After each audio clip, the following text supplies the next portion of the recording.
So here's another problem. Same penny, same record that's spinning around. But now the record player is going to go so fast that there's not enough static friction to keep it moving. And the penny's going to fly off. Okay, so the penny flies off right when it's in this position.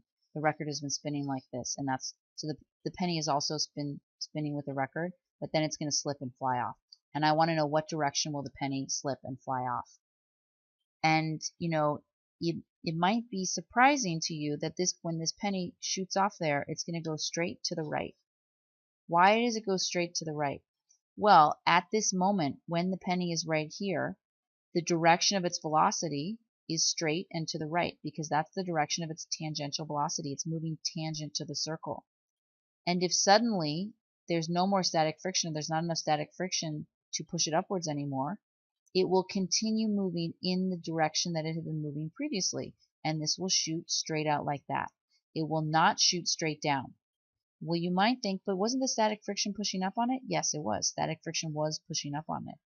But the minute that static friction is not there, the effect of that static friction was to make this object turn. So it just means that static friction is not there, the object will not turn anymore, and it's going to move straight in a straight line like that to the right.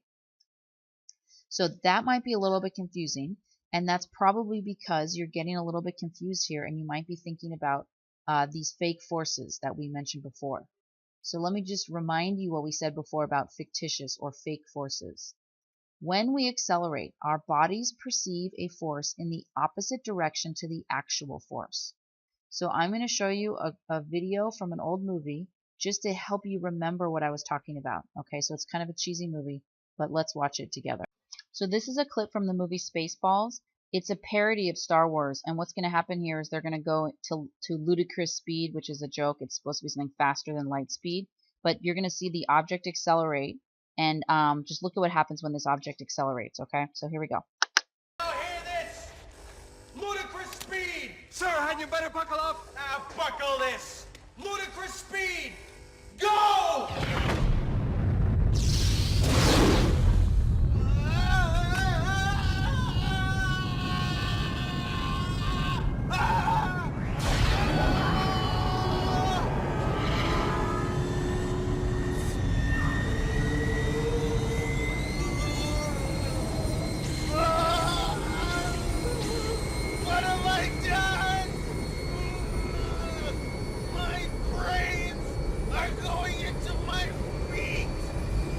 So what I want you to see from that example is, this is a kind of blurry screenshot from that clip.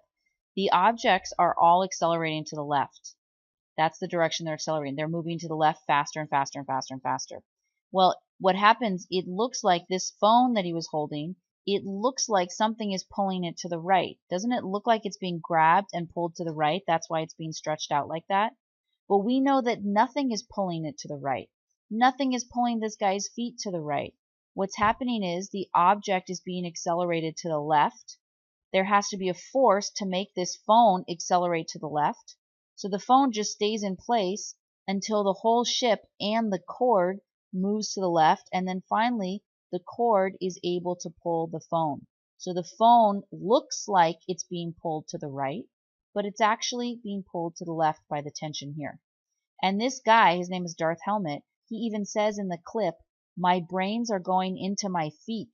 So he might feel like his brains and all the blood is being pulled towards his feet, but nothing is pulling his brains and all his blood to his feet.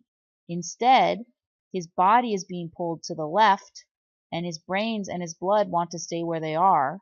So while his body is pulled to the left, it's as if the brains and the blood are pulled towards his feet, okay? But nothing is pulling him to the right. Nothing is pulling his brains to the right at all, okay? Nothing is pulling the phone to the right. Those are examples of fictitious forces that you feel. He feels like he's getting pulled to the right, but he's not, okay? That's a fake force. Now we're going to see the same thing in circular motion. So I just want to remind you that centripetal force, that's a real force. That's the label for the force that we've seen before when objects are moving in a circle. This is a real force. It pushes objects towards the center of the circle. We're going to look at an example of people that are all moving in a circle and see what kind of force they think they're experiencing. And then we can talk a little bit more about the fake force that these people think they're feeling. Here's a ride called the Gravitron ride. There's a bunch of kids in here, and this whole room is going to start to spin around, and we'll see what happens as they spin around. So the room is spinning. You can't tell because the camera's inside with the room. But if you look, this is outside the room. See how it's spinning, and the door is closing. Okay, so they're spinning around. They're going to be spinning faster and faster, and they can start to feel what's happening. So to them, it feels like something is pushing them up against the wall. They feel a force pushing them up against the wall so strong that they're sticking to the wall. This wall is vertical. You can't tell because the camera's kind of twisted, but these kids feel as if they're being pushed up against the wall.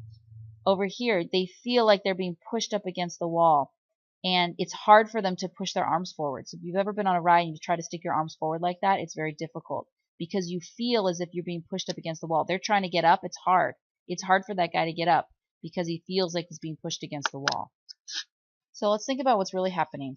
As I said, if you ask these kids, what does it feel like what's happening to you? They're all going to say they feel a force pushing them against the wall.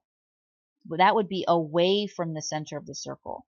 Well, we know these guys are moving in a circle, so there has to be a force pushing them towards the center of the circle. And in this case, that force is the normal force of the wall. So the wall is pushing their bodies towards the center of the circle. They perceive as if they're getting pushed up against the wall or away from the circle. So that is called a centrifugal force. And that's what these guys feel. They feel like they're getting pushed against the wall away from the center. But that is not a real force. So let's look at a bird's eye view of one person standing. So this is a bird's eye view. We're looking down on a person who's standing up against the wall. They're moving in a circle. So at this moment, their tangential velocity is directed straight up. We know that since they're going to make a circle, there has to be a force pushing them inwards. They're going to be accelerating inwards. They have to accelerate inwards or else they would move in a straight line. Because they are accelerating inwards, there is a force pushing them inwards. In this case, that force is the normal force of the wall. So they are being pushed inwards because they are accelerating inwards. That's the only way to get their body to make a turn. So why do they feel this force? Why do they feel like they're getting pressed up against the wall? Well, remember, you always feel a force. You think there's a force pushing on you in the opposite direction of the actual force pushing on you, just like we saw in the Spaceballs example. So this force is a real force. This is the normal force. This is something that's going to show up in my free body diagram. This force is fake. There is not a real force pushing you, pressing you up against the wall. It just feels like there is. Why does it feel like there is? Because your body at this moment, the next moment wants to be over here. It wants to move in a straight line, but the wall is coming and pushing you in. So you feel like you're getting pressed backwards, just like we've seen previously with fictitious forces.